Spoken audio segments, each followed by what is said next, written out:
नमस्कार, सनातन विचार में आपका स्वागत है। अगर आपने चैनल सब्सक्राइब नहीं किया तो प्लीज़ सब्सक्राइब करें, वीडियो को लाइक करें, शेयर करें, कमेंट करें। आज जिस पुस्तक पर हम चर्चा कर रहे हैं वो हमारी सांख्य दर्शन पे जो अभी श्रृंखला चल रही है उसी के अंतर्गत चौखंबा सुर भारती प्रकाशन वाराणसी द्वारा प्रकाशित श्रीमद ईश्वर कृष्ण प्रणीत गौड़पाद भाष्य समन्विता सांख्य कारिका है। अभिनव राजलक्ष्मी संस्कृत हिंदी व्याख्याउपेता, संस्कृत व्याख्याकार महोमहापाध्याय श्री गुरु प्रसाद शास्त्री जी हैं और हिंदी व्याख्याकार द्वय यानी कि दो लोग हैं जो हिंदी व्याख्या जिन्होंने दी है पुस्तक में, वह हैं आचार्य सीताराम शास्त्री जी और प्रोफेसर बाल शास्त्री जी। इस पुस्तक के पहले भी हमने सांख्य कारिका के ऊपर गौड़पाद भाष्य पर ही आधारित एक पुस्तक देखी थी जो मोतीलाल बनारसी दास द्वारा प्रकाशित थी। दो पुस्तकों में अगर अंतर की हम बात करें, दोनों ही सांख्य कारिका है, दोनों में ही गौड़पाद भाष्य है, लेकिन उस पुस्तक में यह था कि सांख्य कारिका और गौड़पाद भाष्य, सांख्य कारिका में कारिकाओं का अनुवाद दिया गया था और गौड़पाद भाष्य का अनुवाद दिया गया था। इस पुस्तक में क्या है, सांख्य कारिका है, गौड़पाद भाष्य का मूल है। उसके अलावा चूँकि गौड़पाद भाष्य के साथ है तो मैं यही अज्यूम करके चल रहा हूँ कि गौड़पाद भाष्य पर ही आधारित है पूरी तरह से। एक अलग से संस्कृत की व्याख्या है जो महोमहापाध्याय श्री गुरु प्रसाद शास्त्री जी द्वारा है, और उसके अलावा एक अलग से हिंदी की व्याख्या है।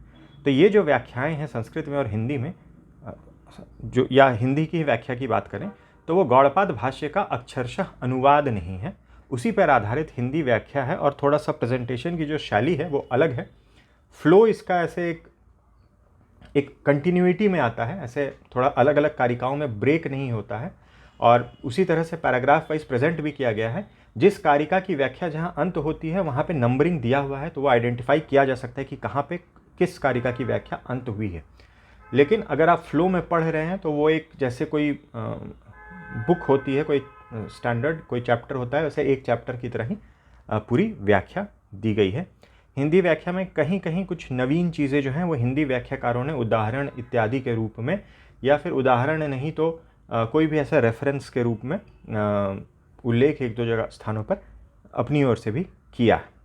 तो बिल्कुल उसको ऐसा अनुवाद नहीं कह सकते। इस पुस्तक का मूल्य 120 रुपये है। पुस्तक मैंने ऑनलाइन मंगवाई थी चौखंबा की वेबसाइट से, 20% का डिस्काउंट भी मिला था। और पृष्ठ इसमें है, पृष्ठ देखना पड़ेगा, पीछे कुछ अन्य महत्वपूर्ण ग्रंथों की सूची दी गई है। दर्शन संबंधित ग्रंथ ही हैं, न्याय और सांख्य इत्यादि से संबंधित है, योग से भी हैं, वैशेषिक से भी हैं, ब्रह्मसूत्र इत्यादि। पृष्ठ इसमें है 200 पृष्ठों में मूल पुस्तक है, और उसके पहले करीब 28 पृष्ठों में विषय सूची, आमुख इत्यादि जो है, भूमिका वगैरह है। प्रस्तावना दी गई है जैसे आमतौर पे हम देखते आ रहे हैं सांख्य दर्शन की जो पुस्तकें हैं, चाहे किसी भी प्रकाशन से हो। विस्तृत भूमिकाएं हैं जिसमें दर्शन का एक सामान्य परिचय, उसके बाद सांख्य दर्शन का भी विस्तार से हिंदी में विवेचन दिया गया है, उसी प्रकार से इस पुस्तक में भी है। तो वैसे बहुत सारी सब हेडिंग यहाँ नहीं दी गई है, जैसे निरुक्ति है तो सांख्य शब्द का जो अर्थ है, ख्याति है, सम्यक दर्शन इत्यादि वह दिया गया है, संख्या के रूप में है। यहाँ भूमिका में लिखा गया है, इस भूमिका मैं ये वाला पॉइंट इसलिए हाईलाइट कर रहा हूँ क्योंकि अभी मैं अंदर आपको भाष्य भी दिखाऊंगा, जो हिंदी वाली जो व्याख्या है वहाँ पर जो लिखा गया है। यहाँ ये कहते हैं, स्पष्ट है कि ईश्वर कृष्ण द्वितीय शतक से 5वीं शतक के बीच के एक ख्यात सांख्याचार्य हुए हैं। इनकी सांख्य कारिका सांख्य के उपलब्ध ग्रंथों में सर्वाधिक प्राचीनतम, उत्कृष्ट और लोकप्रिय रचना है। सांख्य शास्त्र ने प्रकृति पुरुष के द्वैतवाद, पुरुष बहुत्व और अनीश्वरवादी वस्तुवाद का विवेचन और विश्लेषण किया है। ईश्वर के संबंध में यह शास्त्र मौन व्रती है। अब यहाँ कह रहे हैं ईश्वर के संबंध में यह शास्त्र मौन व्रती है। इसने ना तो अपनी युक्ति से ईश्वर के अस्तित्व का मंडन किया है, ना ही खंडन। ये भूमिका में लिखा गया। तो फिर सांख्य दर्शन के प्रसिद्ध आचार्य कपिल मुनि, आसुरी, पंचशिखाचार्य, जैगिष्य और अवाट्य, देवल, वार्षगण्य। यहाँ पर ग्रंथों में और रचना में थोड़ा सा वेरिएशन है जो अन्य जगहों पे हमने देखा है। यहाँ पर लिखा जा रहा है कि पंचशिखाचार्य ने षष्ठी तंत्र के 60 अध्यायों की व्याख्या लिखी है। तो यहाँ पर आमतौर पर जो हम देख रहे हैं कई सारी भूमिकाओं में, जहाँ श्री आचार्य उदयवीर शास्त्री जी का जो विश्लेषण है सांख्य दर्शन का इतिहास, जिसके आधार पर उन्होंने कहा कि जो सांख्य सूत्र है वही षष्ठी तंत्र हैं, तो क्लियरली उस चीज़ को यहाँ नहीं माना जा रहा है। इन्होंने कहा है पंचशिखाचार्य ने उसकी उस पर भाष्य लिखा है। फिर ये भी यहाँ आगे वार्षिकगण्य को लिख रहे हैं कि कुछ दार्शनिक षष्ठी तंत्र के रचयिता वार्षिकगण्य को ही मानते हैं। तो इस प्रकार है। ईश्वर कृष्ण, फिर ईश्वर कृष्ण के काल के संदर्भ में doctor Baldev Vidyabhushan, doctor SN. Dasgupta, इन्होंने क्या अपने मत रखे हैं वो सब प्रेजेंट किया गया है। विंध्यावासी, माठर, गौड़पाद, वाचस्पति मिश्र, ये फिर जो भाष्यकार हैं सांख्य कारिका के। अनिरुद्ध महादेव, वेदांती विज्ञान भिक्षु, ये सांख्य सूत्र के भाष्यकार हैं।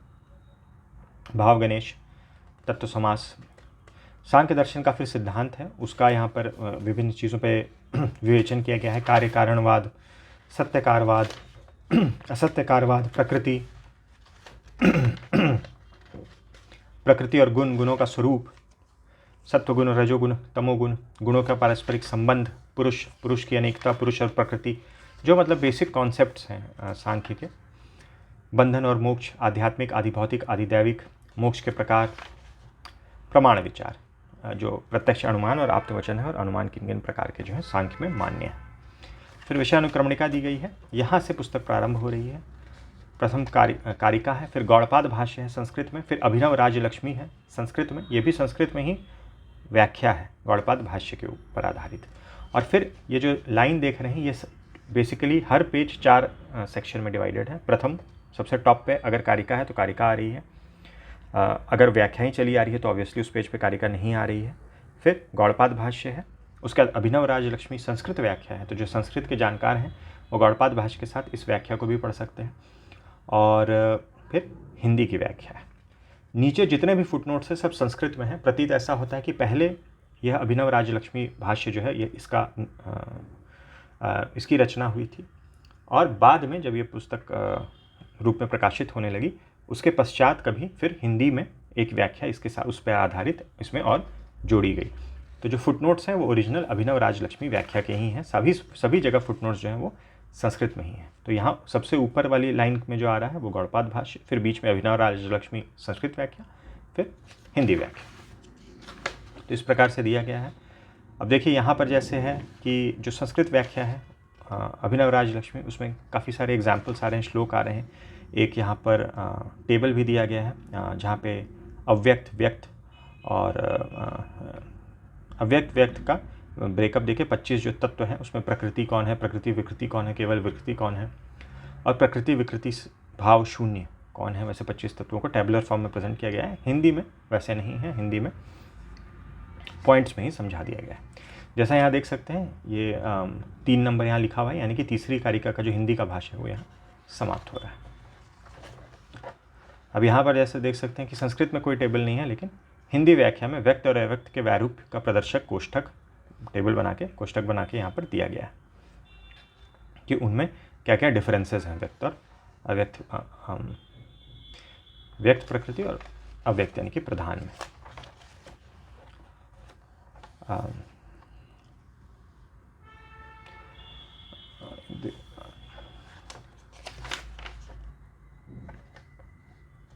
हाँ, इसमें क्या किया गया है, इसमें जैसे जिस कारिका की ये हिंदी व्याख्या है डिटेल में वो बता तो गया है, लेकिन अगर वो कॉम्प्लिकेटेड हो जा रहा है, ऐसा सिर्फ एक स्थान पे नहीं है, ऐसा एक से अधिक स्थानों पर है, सरल अर्थ करके फिर से उसको एक समराइज़ करके सिंपल वर्ड्स में समझा दिया गया है। जहाँ भी ऐसा लगा है कि कारिका की जो व्याख्या है वो थोड़ी जटिल हो रही है, वहाँ इस तरह से सरल अर्थ का भी एक सेक्शन है। कहीं सरल अर्थ करके कहीं किसी दूसरे हेडिंग से है, लेकिन ऐसा बहुत अधिक स्थानों पे तो नहीं, 2-3 जगहों पे ऐसा किया गया है।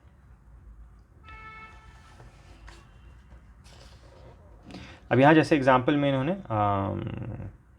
ये इस तरह का एग्जाम्पल मुझे अभी तक और किसी सांख्य कारिका या सांख्य की पुस्तक में नहीं मिला है, जहाँ सत्व, रज और तमोगुण से संबंधित यह तीनों गुणों का उपमर्द, निर्बलता, सबलता, कोमलता, धृष्टता आदि के भेद से परस्पर संघर्ष रूप से होता है। इन्हीं भेदों का तथा इनके उपभेदों का वर्णन ही चित्र रूप से पुरी के श्री जगन्नाथ जी के मंदिर आदि में किया गया है। फिर आगे उस पर उन्होंने कुछ अपना एग्जाम्पल दिया है कि किस प्रकार से जो चित्रकारी है उसमें सत्व, रज और तम गुण जो है उनको वस्तुतः रिप्रेजेंट किया गया है।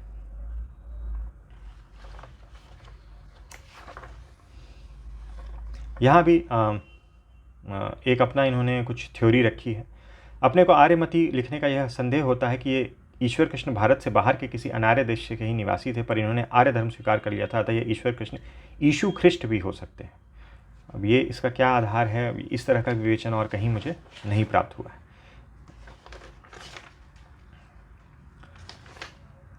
लास्ट जो है सांख्य शास्त्र के प्रसिद्ध 60 पदार्थ जो है यहाँ बिल्कुल पॉइंट वाइज बहुत अच्छे से समझाया गया है इस वाले एडिशन में। पुस्तक जो है, जो भाष्य है वो 179 पे समाप्त हो जाता है। फिर सांख्य कारिका जो मूल 72 कारिकाएँ हैं वह दे दी गई हैं। उसके बाद सांख्य कारिका में प्रयुक्त पारिभाषिक एवं दुरूह शब्दों का स्पष्टीकरण, तो एक तरह से ग्लॉसरी आप इसको समझ सकते हैं। ठीक ठाक है ये, कहीं संक्षेप में कहीं विस्तार से जो शब्दों का अर्थ है वह समझाया गया है। फिर सांख्य कारिका के पदार्थों का सप्रसंग चक्र द्वारा भेद विवेचन, यहाँ फ्लो चार्ट बनाया गया है, चक्र बनाए गए हैं, और जो विभिन्न प्रकार की जो, जैसे कोई भी चीज़ है जिसके 8 प्रकार हैं या 10 प्रकार हैं या 3 प्रकार हैं या 2 प्रकार हैं, तो उनको सबको फ्लो चार्ट फॉर्म में अलग से देके एक तरह से समराइज़ कर दिया गया है। तो इसको भी उस तरह से समझा जा सकता है। तो थोड़ा छात्र उपयोगी भी है ये जो संस्करण है सांख्य कारिका का गौड़पाद भाष्य के साथ। आगे अभी हम और सांख्य कारिका पे पुस्तकें देखेंगे और भाष्यों पे चर्चा करेंगे। ये कुछ जानकारी थी चौखंबा सुर भारती प्रकाशन द्वारा प्रकाशित श्रीमद् ईश्वर कृष्ण प्रणीत गौड़पाद भाष्य समन्वित सांख्य कारिका के बारे में। वीडियो देखने के लिए बहुत बहुत धन्यवाद। मिलते हैं अगले वीडियो में।